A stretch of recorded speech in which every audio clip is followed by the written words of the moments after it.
Salmo de número 23. Farei a leitura e os irmãos acompanhem comigo. Diz assim a palavra do Senhor. Salmo de número 23. O Senhor é o meu pastor, nada me faltará. Ele me faz repousar em pastos verdejantes, leva-me para junto das águas de descanso, refrigera minha alma. Guia-me pelas veredas da justiça por amor do seu nome. Ainda que eu ande pelo vale da sombra da morte, não temerei mal nenhum, porque tu estás comigo. O teu bordão e o teu cajado me consolam. Preparas-me uma mesa na presença dos meus adversários. Unges-me a cabeça com óleo, o meu cálice transborda. Bondade e misericórdia certamente me seguirão todos os dias da minha vida. E habitarei na casa do Senhor para todo o sempre. Depois da leitura do texto, eu gostaria de nós termos um tempo de oração. Amém. Dentro dessa condução soberana do Senhor, eu achei muito interessante o fato do nosso irmão Edilson orar agradecendo ao Senhor. E eu quero iniciar essa exposição te fazendo a seguinte pergunta: como que você lida com pessoas ingratas? Como que você se relaciona com pessoas ingratas? Ou como que você enxerga a ingratidão das pessoas? Aquele indivíduo que não importa o quanto você faça de bem, ele é incapaz de reconhecer o bem que recebeu. Não importa o quanto você o ajude, ele é incapaz de reconhecer a ajuda que foi concedida. E essa é a mais perfeita definição de ingratidão. Ingratidão é a qualidade daquele que não reconhece o bem que recebe, que não reconhece a ajuda que lhe é feita. Isso é ingratidão. Ingratidão, eu creio, irmãos, que é uma forma fácil de nós sermos levados a entender o quão pecadores nós somos. Nós somos criados por um Deus que nos sustenta. Nós somos criados por um Deus que não apenas nos traz a existência, mas que nos mantém vivos. Servimos a um Deus que não apenas sabe o momento em que o nosso coração baterá pela última vez, mas como determina o dia em que ele baterá pela última vez. Servimos a um Deus que governa cada instante da nossa vida, que nos mantém vivos. E temos, me permita usar um português claro para você entender, a cara de pau de adorar outras coisas que não é Ele. Cara de pau de não tê-lo como o mais alta estima que devemos ter, de servi-lo em primeiro lugar, com toda a força do nosso ser. Tantas outras coisas ocupam o lugar de Deus no nosso coração. Ingratidão. A ingratidão revela a natureza do nosso pecado. Por outro lado, gratidão é o que movimenta o nosso relacionamento de obediência com Deus. A gratidão é o que nos faz nos relacionar com Deus. Pensa o seguinte: imagina você, se eu chegasse nessa noite aqui e dissesse o seguinte: olha, meus irmãos, eu vou pregar porque eu sou obrigado. Eu vou pregar, eu gostaria de estar lá em cima pregando para vocês, mas eu sou obrigado, não tem quem faz. Tadinho de Deus, se eu não estiver aqui. Como você receberia a pregação desses 50 minutos que eu passo falando aqui contigo? Como que você reagiria se eu dissesse o seguinte: olha, eu vou me importar com você, eu vou cuidar de você, fazer o quê? É minha obrigação. Eu não cuido de você, eu não me importo com você por amor. Eu não estou aqui pregando por amor, eu estou fazendo aqui porque esse é meu papel. Como você reagiria? A gratidão é um instrumento que Deus nos dá para que nós nos relacionemos com Ele na nossa obediência. Você não obedece a Deus por obrigação. Deus não deseja que nós nos cheguemos até Ele para cumprir com o nosso papel. Deus não deseja que você chegue a um lugar como esse, numa noite como essa, para o adorar, porque senão o pastor vai te cobrar durante a semana. porque você precisa cumprir com o seu papel de crente semanal, domingueiro. Preciso estar na igreja, porque se o pastor não me vê lá, vai dar problema. Não, Deus nos dá a gratidão para demonstrarmos amor, para nos relacionarmos com Ele, para que o nosso exercício religioso, para que o nosso esforço por uma vida de santidade, de obediência a Deus, seja para demonstrar gratidão a esse Deus que nos salvou, sem merecimento algum da nossa parte. Gratidão é o que nos movimenta em relacionar com Deus. E esse é o conteúdo desse salmo que nós estamos lendo. O conteúdo desse salmo vai nos apresentar a provisão, o cuidado providencial que Deus tem com o seu povo, com as suas ovelhas. Em primeiro momento, olhando para o contexto em que ele foi escrito para a nação de Israel, é o salmista mostrando, o salmo de Davi, esqueci de me falar, de citar no início, um salmo atribuído como autoria a Davi, tem por objetivo mostrar para o povo, através desse cântico, dessa poesia, que Deus cuida de forma providencial do seu povo. Há um cuidado da parte de Deus para o seu povo. Quando nós vamos para o âmbito da igreja, os eleitos, o povo de Deus, esse texto aqui nos mostra um cuidado especial que Deus tem com a igreja. Por que eu estou dizendo isso? Esse Salmo 23 foi colocado aqui de forma estratégica. Não precisa ser um gênio para saber que ele veio antes do 24 e depois do 22. Não é? No Salmo 22 é o Salmo da cruz, o Salmo da crucificação do Messias. Ele inicia o Salmo 22 dizendo: Deus meu, por que me desamparaste? Falas de Cristo na cruz. No verso 16 do Salmo 22 ele vai dizer: cães me cercam, uma súcia de malfeitores me rodeiam, traspassaram-me as mãos e os meus pés. No verso 31 ele vai dizer, verso 30 do 22: a posteridade o servirá, falar-se-á do Senhor, a geração vindoura hão de vir anunciar a justiça dele, ao povo que há de nascer contarão que ele quem fez. Na cruz Jesus disse: está consumado. O Salmo 22 é o Salmo da cruz.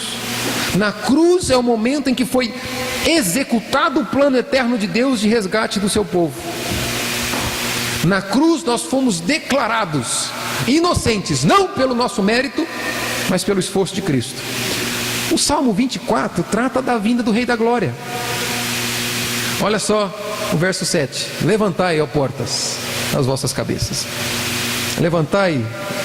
levantai-vos, ó portais eternos, para que entre o Rei da Glória. 22, a cruz. 24, a vinda do Rei da Glória. O verso 23 é o período que compreende, olhando para a história da igreja, a cruz até o retorno do Rei. O período compreendido da peregrinação da igreja, mostrando que dentro dessa peregrinação, dentro dessa vida, desde o instante em que você o reconhece como Senhor da sua vida, até o seu resgate, Ele age com providência com a sua vida, cuidando de você. Por isso que esse salmo vai nos levar a um movimento de gratidão. É isso que nós vemos aqui. Acompanha comigo aí o verso de número 1. O salmista vai dizer assim: o Senhor é o meu pastor. Nós somos levados em primeiro momento aqui a refletirmos sobre um atributo de Deus. Perceba que Davi está se levantando e dizendo algo que Deus é.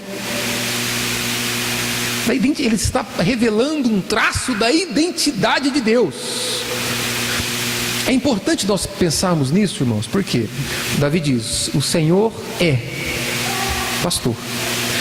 Até então é muito comum na literatura do Antigo Testamento Deus ser apresentado como o Senhor dos exércitos, porque eles tinham experiência de um Deus que ia à frente das batalhas, o Deus resgatador, o Deus que os tirou do Egito, Deus criador, Deus sustentador. É comum na literatura então, até então do Antigo Testamento, Deus receber esses nomes. Davi vem introduzir a ideia de Deus como um pastor. Davi sabia que quando ele usasse, os leitores, quando checassem, ao lerem esse texto, ouvirem que Deus é pastor, ficaria claro na mente deles o que Davi queria dizer. Davi foi pastor, sabia do que estava falando, e o ofício de pastor era muito comum naquela nação, naqueles dias.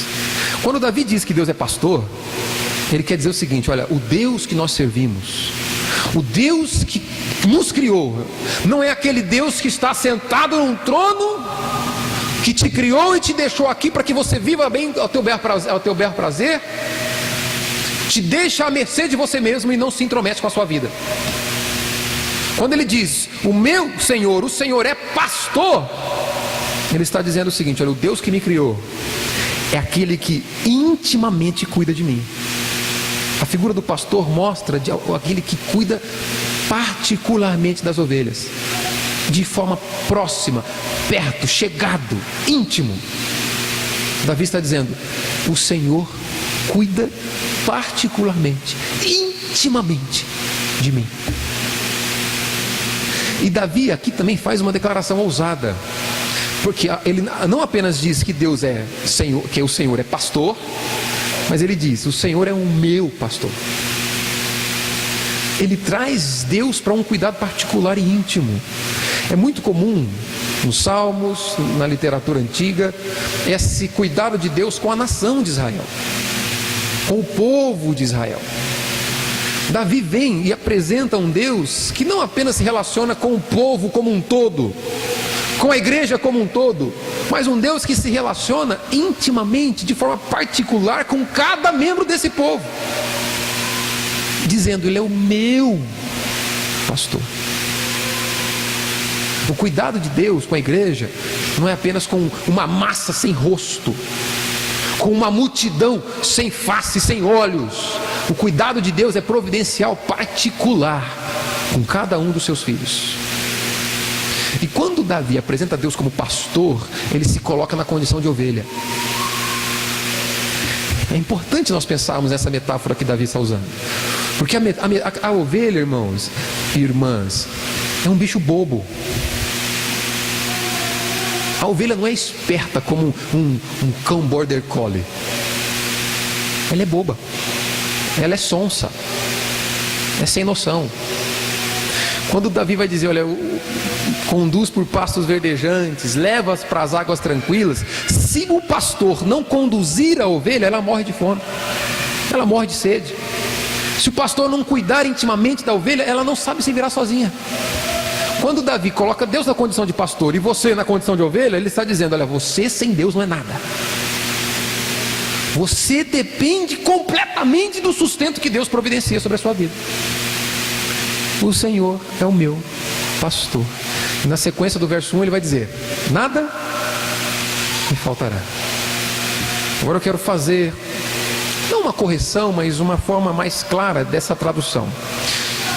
O verbo faltará não é a melhor tradução para o verbo original do texto hebraico. O texto hebraico traz o verbo na primeira pessoa, dizendo: nada falta. Uma forma de nós traduzirmos aqui seria como se Davi estivéssemos dizendo assim: o Senhor é meu pastor, de nada tenho falta. Isso muda completamente o sentido. Dizer: o Senhor é meu pastor, de nada me faltará, é o que muitos usam hoje para colocar Deus na condição de mordomo, de empregado, que te dá tudo aquilo que você pede, que te atende na hora que você pede, que você chama. Nada me faltará, tá vendo? Nada me faltará, então o que eu pedir ele vai dar. Não é isso. A tradução ideal é: de nada tenho falta. Tira Deus da condição de mordomo e o coloca na condição de um soberano provedor. Davi está dizendo o seguinte: olha, ainda que eu não tenha tudo aquilo que eu tenho vem da provisão de Deus. Ainda que eu não tenho tudo, a provisão soberana de Deus é suficiente sobre a minha vida. Nos leva direto para Filipenses 4,13. Tudo posso naquele que me fortalece. E mais uma correção: crer, estar em Deus não faz de você um super-homem. Tudo posso, tá vendo? Você pode todas as coisas. Não é isso. Você não vai, Deus não se compromete com todos os seus sonhos. Não é isso que se trata. Corrigindo já essa teologia fragilizada, errada, quando ele diz tudo posso, Paulo está dizendo de forma clara: posso passar fome, posso ter em abundância, posso ter em escassez, posso ter necessidade, posso ter fartura, tudo posso naquele que me fortalece. Ainda que eu não tiver nada, se eu o tiver, estarei satisfeito. Nada tenho falta. Se o Senhor é o meu pastor, que providencia então, que age com providência sobre a nossa vida, a partir do verso 2, Davi quer nos levar ao entendimento de quais são essas provisões que Deus estabelece, quais são essas providências que Deus traz sobre a vida das suas ovelhas. E a primeira provisão que nós vamos ver aqui é Davi mostrando que Deus providencia o seu sustento físico. Verso 2: Ele me faz repousar em pastos verdejantes, leva-me para junto das águas de descanso. Em algumas traduções, de águas tranquilas. Pastos verdejantes, é importante nós vermos aqui a figura, o cenário de Israel, para entendermos o que o texto diz. O Salmo 23 trata dessa peregrinação do pastor com as ovelhas. O pastor conduzindo as ovelhas pelos terrenos de Israel para conduzi-las, para levá-las a pastos verdejantes, para levá-las a águas tranquilas. Vai passar por momentos, por vales de sombra da morte, por vales de dificuldade. Quando nós temos a imagem do cenário das terras de Israel, é diferente do Brasil. Muita área verde, muita agricultura. Em Israel é escasso o pasto verdejante. Quando Davi diz, o Senhor me conduz para o pasto verdejante, ele está dizendo o seguinte, olha: independente das dificuldades, o Senhor me suprirá fisicamente. Ele me dará aquilo que eu preciso para viver. Ele me levará para os pastos verdejantes, ainda que sejam escassos. Virão da parte de Deus o sustento da minha vida. Ele me faz repousar em pastos verdejantes. Durante a peregrinação da ovelha, o pastor cuida para que nada lhe falte. Durante a peregrinação da igreja, os eleitos de Deus, Deus age particularmente para que nada lhes falte. Isso nos leva a sermos gratos com aquilo que temos. Isso nos leva ao entendimento de que, ainda que tenhamos pouco, o que temos veio da providência divina, porque o Senhor é que nos deu. Davi está dizendo o seguinte: olha, essa provisão que eu tenho, ainda que seja escasso na terra de Israel, vem do Senhor, do meu pastor. Isso impede que você seja ingrato. Faz brotar no seu coração um sentimento de gratidão por aquilo que tem. Leva-me para junto das águas de descanso. Em outra tradução, águas tranquilas. A ovelha é tão sonsa, irmão, porque se ela for para águas muito agitadas, o peso da lã vai ficando cada vez maior, ela não consegue sair e morre afogada. O pastor a conduz. Deus tem cuidado de cada segundo da tua existência. Isso te faz ser grato. A provisão que o pastor nos dá é física. Ele não deixa nos faltar nada. Isso nos faz olhar, você não precisa abrir, mas em Mateus capítulo 6, verso 25 e 26, Jesus vai dizer o seguinte: não andeis ansiosos com a sua própria vida, com o que é a vez de comer ou beber, nem com o seu próprio corpo, com o que é a vez de vestir. Por acaso é a vida apenas alimento? Ou o corpo apenas vestes? E ele vai dizer: observai os pássaros, não semeiam nem colhem, e o Senhor os sustenta. Jesus está nos levando ao seguinte pensamento: olha, contemplem a criação. O Deus que trouxe tudo à existência opera milagre todos os dias. A existência, a vida é um milagre, porque vem de Deus. O Deus que criou sustenta. Contemple a existência e você vai chegar à conclusão de que milagres acontecem todos os dias. O seu coração batendo essa noite é o agir providencial de Deus. Ele te sustenta. O apóstolo Paulo diz em Colossenses capítulo 1, verso 17: Cristo é antes de todas as coisas, e tudo subsiste nele. Jesus mantém toda a existência. Mais uma vez, cada batida que acontece agora no seu peito é fruto da ação soberana e providencial do pastor das nossas almas. Se nós entendêssemos isso, seríamos muito mais agradecidos pelo dia que nós recebemos para viver.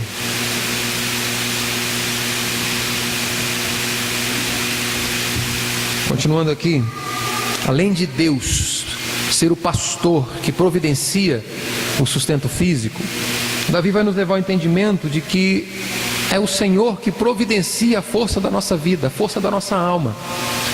Olha o verso 3: refrigera-me a alma. Agora olha aqui, refrigerar aqui seria melhor traduzido por restauração do vigor. A palavra no lugar de refrigerar é restaura o vigor, permite um novo começo. Durante as longas caminhadas, as ovelhas se cansavam. As ovelhas se viam sem recursos físicos para continuar a caminhada.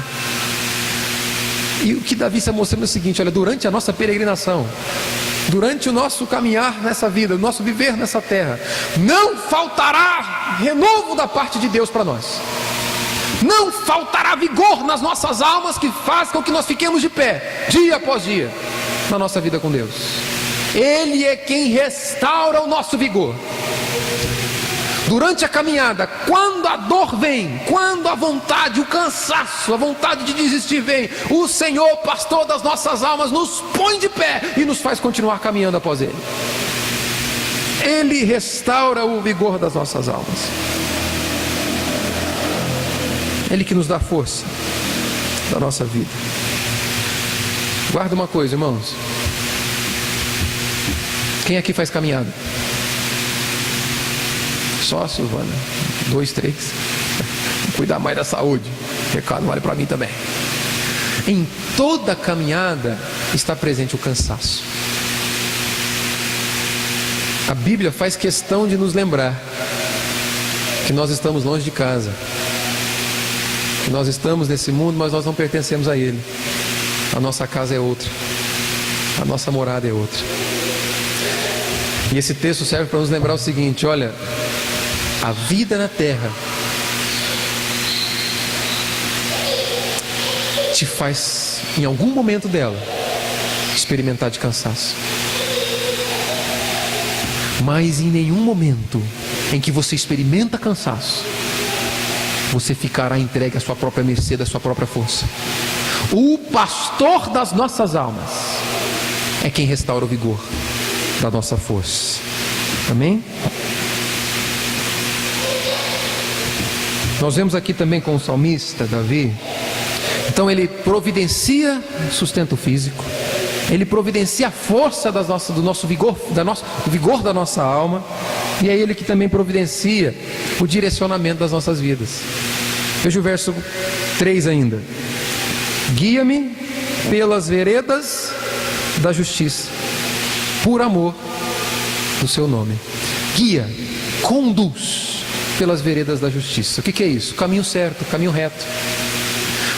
O pastor precisava agir de uma forma, conduzir o rebanho de uma forma que as ovelhas não passassem por caminhos errados, caminhos tortuosos, que livrasse de momentos de vale, de perigo. O pastor agia para conduzi-las por veredas da justiça, por caminhos retos. E ele está mostrando o seguinte: olha, o Senhor é aquele que providencia direcionamento da minha vida, nas minhas decisões, nas minhas escolhas. É Ele que me faz ter a certeza de que cada ação, cada decisão, Ele está agindo soberanamente para me dirigir. Ele me guia por caminhos retos.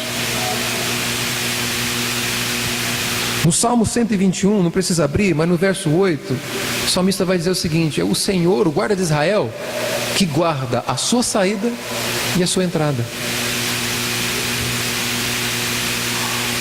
Ele cuida particularmente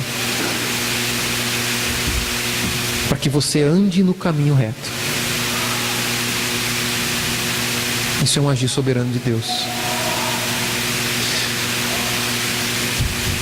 Quantas vezes você já se viu diante de decisões que precisam ser tomadas? O que fazer da vida? Qual o próximo passo a ser dado? Que rumo que eu vou dar para a minha vida agora? O que fazer dos meus filhos? O que fazer da minha casa? Quantas vezes você já se viu diante de perguntas em que você não encontra resposta? De posse com um texto como esse, nós podemos entender o seguinte: o pastor da sua alma, que cuida particularmente de você, está te conduzindo diante de cada escolha, diante de cada decisão. E é Ele quem está te providenciando o direcionamento da sua vida.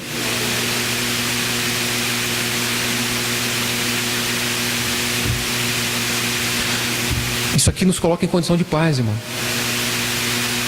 Impede que a sua vida trave. Impede que você tenha medo do próximo passo. Porque você sabe que o pastor que te conduz está te conduzindo de forma particular, providencial, e ele é infalível. Nós podemos entender, atribuindo aqui essa passagem, esse texto, esse caminhar por caminhos retos, conduzir por caminhos retos para a igreja durante a sua peregrinação, aquilo que nós ouvimos de Paulo em Filipenses capítulo 1, verso 6. O Deus que, eu tenho certeza, Paulo está dizendo, o Deus que começou a boa obra em vós é fiel para completá-la. Ele vai te conduzir pelos caminhos retos. Em Filipenses 2,13, Paulo vai dizer: é Ele quem executa em vós tanto o querer como o realizar. Quando você se esforça para ter uma vida de santidade, quando você se esforça para ter uma vida de retidão, para andar em caminhos de justiça, você tem a convicção de que na verdade quem está te conduzindo por essa vida santa é o próprio Senhor. Porque Ele é fiel para fazer com que cada um deles, cada um do seu rebanho, chegue até lá. Ele providencia direcionamento para as ovelhas. O crente não pode ficar perdido, irmão. E se ficar perdido, tem um pastor que reorienta, que é o pastor das nossas almas, o Senhor Jesus Cristo. Amém? Nós podemos ver aqui então, apenas para ilustrar ainda esse versículo 3, Deus não faz isso porque você é bonitinho demais. Deus não te conduz, Deus não te leva a uma vida de santidade, não te conduz, não direciona a sua vida pelo fato de você ser muito bonzinho, pelo fato de você e eu merecermos. Sabe por que Deus faz isso? O que diz o final do verso 3? O crente bereano fica ali, ó, checando na Bíblia para ver se o pastor não está falando besteira. O que diz o final do verso 3? Deus faz tudo isso, Ele te guia por veredas da justiça, porque você é muito bom, porque você merece, porque nós merecemos. Por quê? Por amor do seu. Deus tem um compromisso com a própria glória. Deus faz uma aliança com o seu povo, de colocar neles o temor que jamais os aparte de Deus, que faz com que nós caminhemos no caminho do Senhor. E Ele é fiel para honrar esse compromisso, porque Ele teme pelo próprio nome, Ele ama o próprio nome, Ele tem zelo pela própria glória. Por isso que Ele te mantém, por isso que Ele te sustenta, para que a glória seja dEle e não sua e minha. Ele nos mantém de pé, para que nós cheguemos naquele dia e dissemos o seguinte: Senhor, obrigado por cada dificuldade, obrigado por cada dor e sofrimento, porque mesmo no meio da dor o Senhor me manteve de pé. A glória é sua.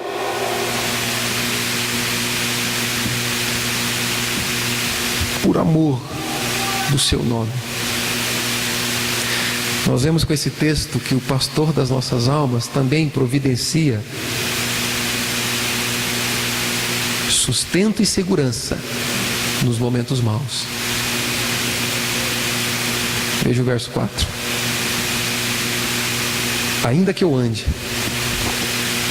pelo vale da sombra da morte,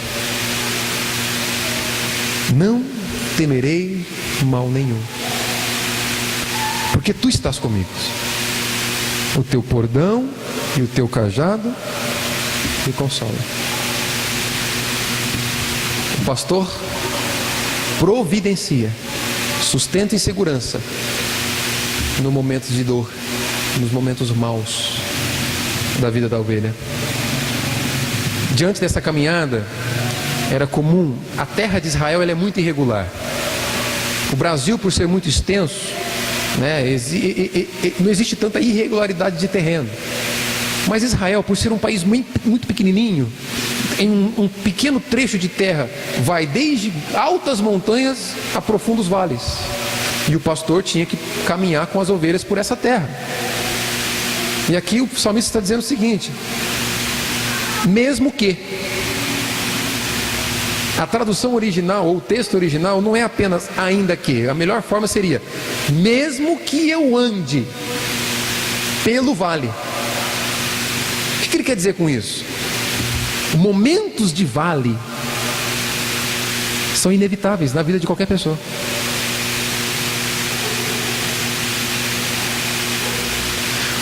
O que ele quer dizer com isso? Não é caso eu passe. Ele está dizendo o seguinte: na certeza que eu experimentarei momentos de vale. Dor e sofrimento é questão de tempo.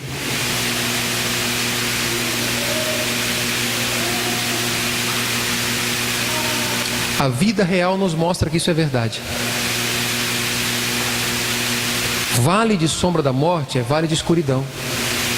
Momentos de sofrimento. Momentos em que você não encontra recursos, saída em si mesmo. Momentos em que você não sabe dar respostas para aquilo que está diante de você. Escuridão.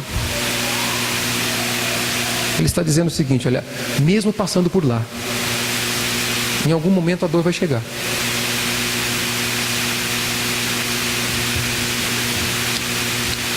Mas ele diz o seguinte: não temerei mal nenhum. No vale não temerei mal nenhum, porque tu estás comigo. Deixa a Bíblia aberta aí, eu quero fazer um paralelo com Romanos 8. Vai lá, Romanos capítulo 8. Para você entender, essa fala de Paulo em Romanos 8 coloca muita luz sobre o Salmo 23, principalmente o verso 4 do Salmo 23. Romanos capítulo 8, verso 35.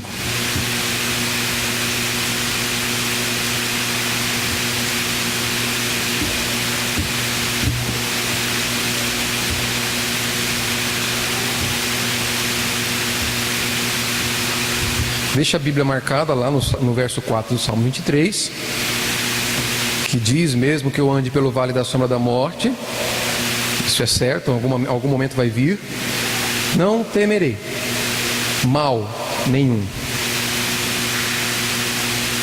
porque tu estás comigo.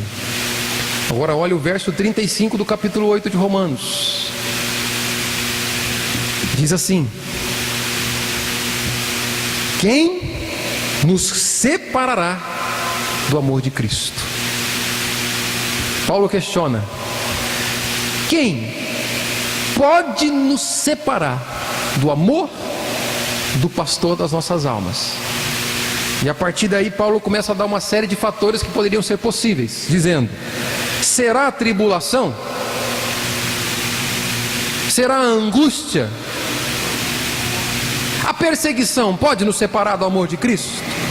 A fome, a nudez, ou seja, a escassez de recursos, podem nos separar do amor de Cristo? O perigo pode nos separar do amor de Cristo? E a espada? Quando ele diz espada, ele quer dizer morte. A morte pode nos separar do amor de Cristo? A minha morte pode me separar do amor de Cristo? A morte de quem eu amo pode me separar do amor de Cristo? Quem nos separará do amor de Cristo? Verso 37. Em todas estas coisas Percebe? Mesmo no vale.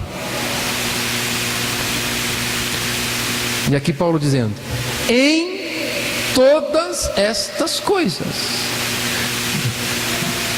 dentro da tribulação, dentro da angústia, dentro da perseguição, dentro da fome, dentro da nudez, dentro da morte, dentro, em todas essas coisas, porém, essa partícula porém aqui, irmãos, tem um significado incrível para nossas vidas. Paulo diz o seguinte: em todas essas coisas, ao invés de toda dor e sofrimento me afastar do amor de Cristo, o que a dor e o sofrimento faz é me remete para Ele. O que a tribulação, angústia, perseguição, nudez, fome, perigo, tribulação, morte, o que isso tudo faz? Ao invés de me separar do amor de Cristo, o que Ele me faz, na verdade, é me aproximar dEle. Em tudo, porém, somos mais que vencedores.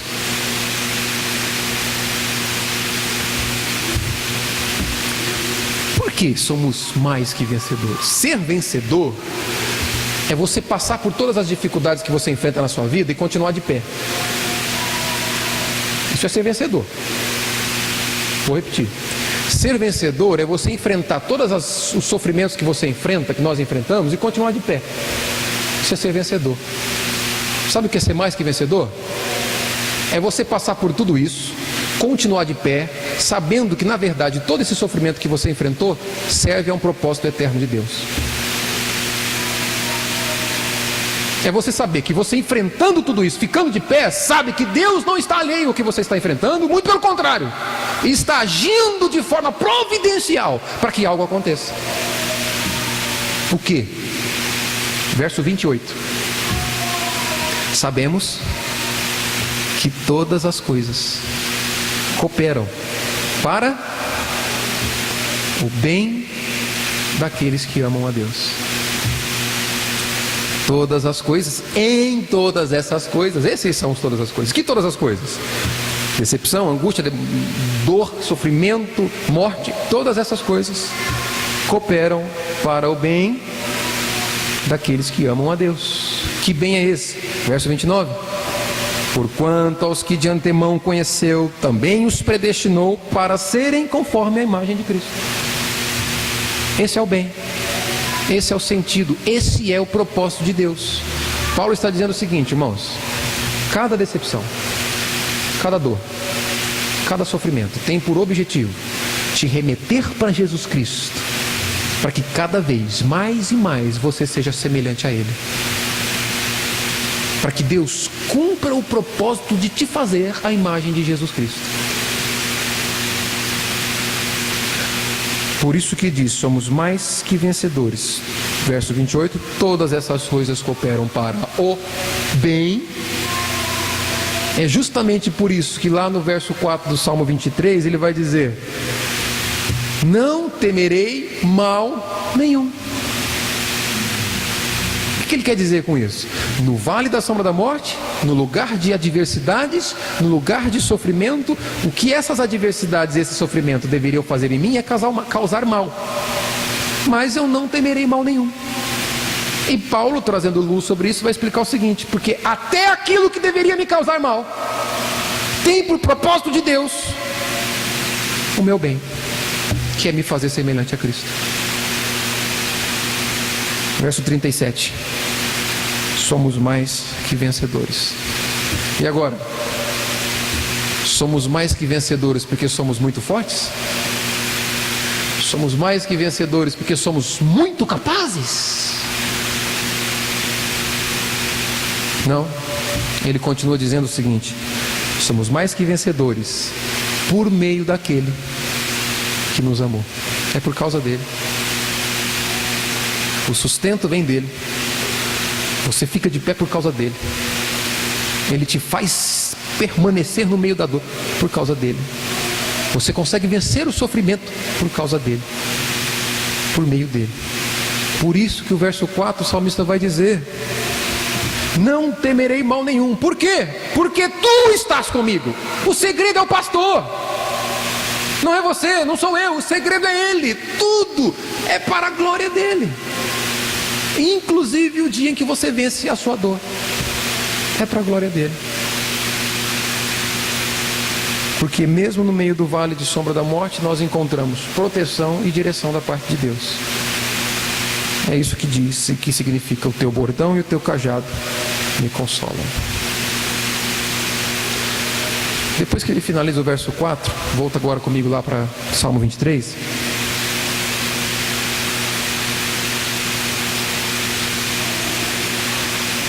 No verso 4, o salmista agora deixa a metáfora do pastor e da ovelha e aborda a questão do ponto de vista de uma metáfora entre um anfitrião e um hóspede. Então já não é mais a figura de pastor e ovelha, agora é a figura de um anfitrião e um hóspede. Olha o verso 5: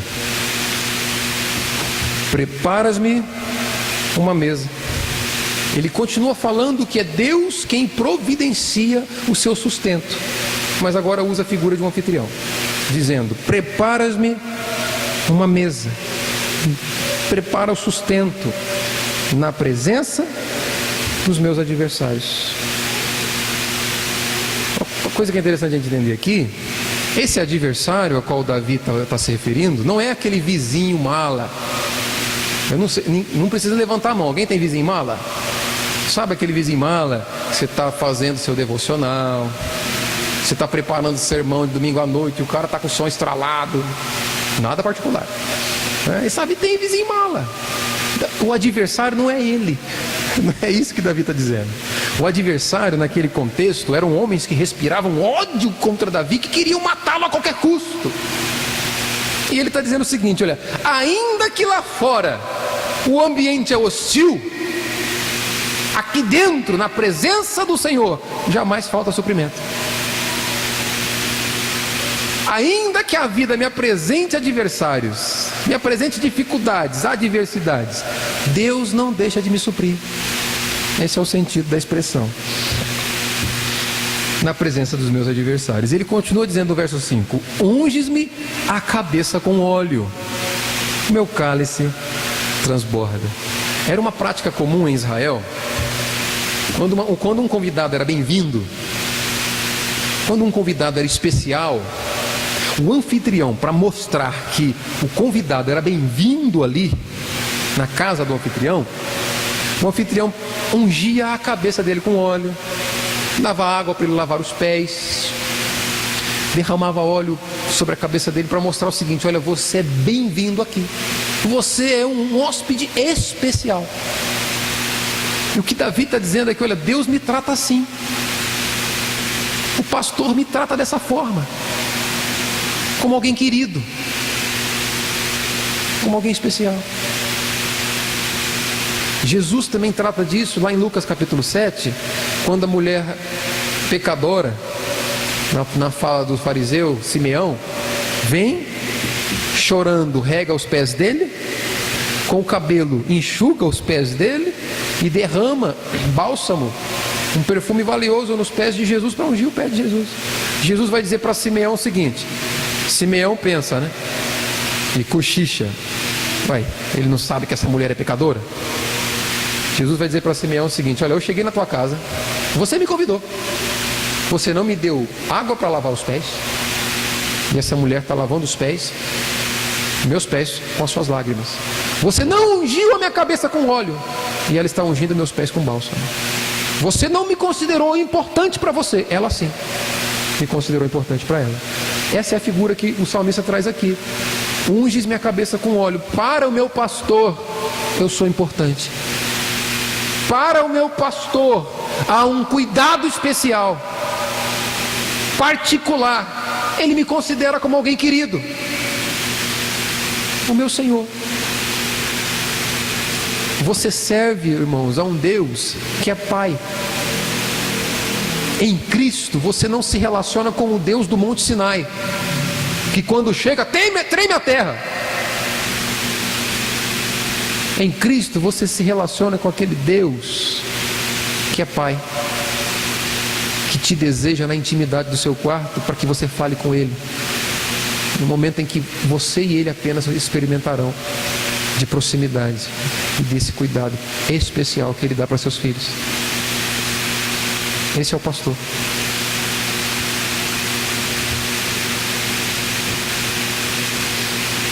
Agora o verso 6 vai nos trazer luz sobre o verso 5. No verso 5 a gente conclui que o Senhor nos trata como queridos, pessoas especiais, hóspedes importantes. E agora o verso 6 vai nos mostrar que Deus não faz isso porque você é muito bom. Veja como é precioso o amor de Deus. Deus não faz isso, Ele não te unge a cabeça com óleo, te considera como alguém muito querido porque você é bonzinho e merecedor disso, não. Ele faz isso porque nada muda quem Ele é. Ele se importa com você, Ele cuida de você de uma forma especial, não porque você e eu façamos por merecer, mas porque não importa o quanto nós falhemos, nada muda quem Ele é.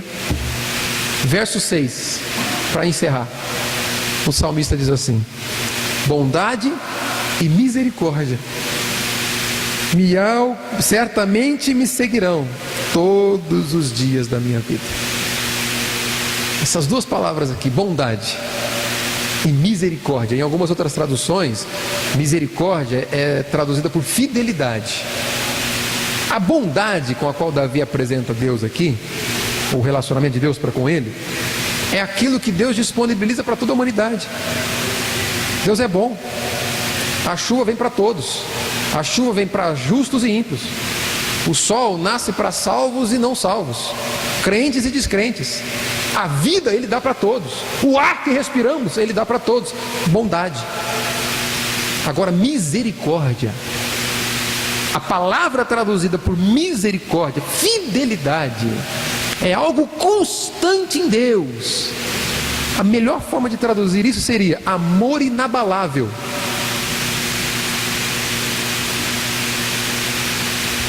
Certamente a bondade de Deus e o amor inabalável de Deus me seguirão todos os dias. Percebe? O que nós vemos aqui é que esse cuidado de Deus, que Ele providencia particularmente para suas ovelhas, esse fato dele considerar a ovelha como, agora o hóspede, como alguém especial, ungir a cabeça dele com óleo, alguém muito querido, não é porque nós merecemos isso, é porque Ele nos providencia um amor que é inabalável, que é inigualável. Nada que você faça muda o amor de Deus por você.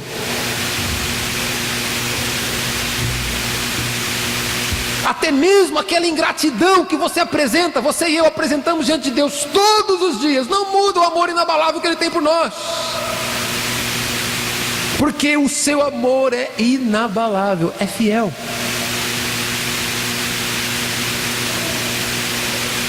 Deus não tem crise de identidade quando você não o ama,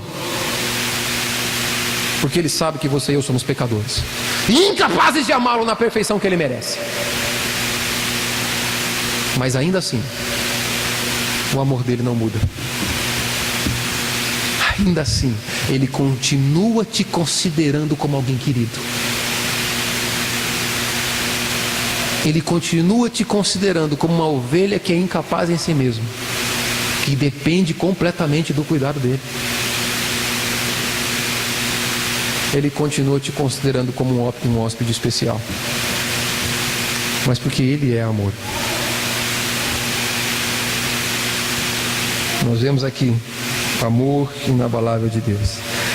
A expressão que Davi usa é incrível, irmãos, porque ele diz assim: certamente me seguirão todos os dias da minha vida. Sabe o que isso significa? Essa palavra seguir aqui, ele quer dizer, é perseguição, é o verbo de perseguir. Ele está dizendo: olha, o amor de Deus, que é inabalável, me persegue. É como se ele dissesse o seguinte: olha, eu não consigo me livrar do amor de Deus. O amor de Deus, que tem a dimensão do eterno, me persegue todos os dias e eu não consigo me livrar dele. certamente o amor de Deus me seguirá o tempo todo. Por isso que Ele me trata como especial. Apesar de eu não merecer, nem você. O amor de Deus te persegue e você é incapaz de fugir dele. Porque o amor de Deus é irresistível, inabalável. Mais cedo ou mais tarde vai te colocar de joelhos. Vai te colocar prostrado, reconhecendo que Ele é o Senhor da sua vida. Todos os dias da minha vida. E por fim, habitarei na casa do Senhor para todo sempre. A provisão máxima que o Senhor faz, que o pastor faz com as suas ovelhas, é a provisão da eternidade, a provisão da salvação. Davi está dizendo o seguinte: eu habitarei na casa do Senhor para todo o sempre. Essa é a mesma provisão que o pastor das nossas almas prometeu em João 10, quando ele diz assim: eu lhes dou a vida eterna, elas jamais perecerão, ninguém as arrebatará das minhas mãos. É o mesmo pastor. A conclusão que eu tenho contigo com esse texto, irmãos, é que a ingratidão não cabe para um filho de Deus. Ainda que você experimente dor, ainda que você experimente frustrações, a ingratidão não cabe para um filho de Deus, porque nós vemos com um texto como esse que até mesmo no momento de adversidade é uma providência do agir de Deus para o nosso bem, ainda que nós não compreendamos isso, na limitação da nossa mente. A ingratidão talvez é o maior exemplo da descrença, da incredulidade, porque somente o incrédulo não consegue glorificar a Deus, ao passo que a gratidão é uma evidência de que você nasceu de novo, que você pertence a Deus. Eu concluo que o Senhor providencia todo o sustento físico. Por isso, seja grato por tudo aquilo que estiver na sua mesa quando estiver, ainda que seja pouco aos seus olhos. Seja grato e entenda que veio do Senhor. Segundo, seja grato porque é Ele quem restaura o vigor da sua alma, te faz começar uma segunda-feira com um trabalho que só você sabe que te aguarda, você e Deus. E Ele te faz ainda ter fôlego para continuar mais uma semana servindo a Ele com o seu trabalho. É Ele que te sustenta. Entenda que o Senhor é que providencia caminhos retos. É o Senhor que providencia um caminho de santidade.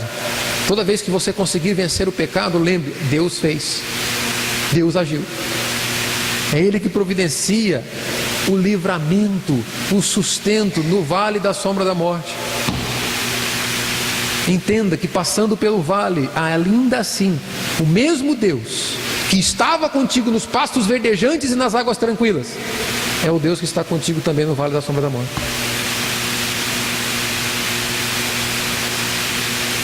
Seja grato a Deus pelo fato de saber que não importa o quanto você não mereça, quanto nós não merecemos, o amor do Deus das Escrituras jamais nos abandona. Ele insiste conosco para que o nome dele seja glorificado.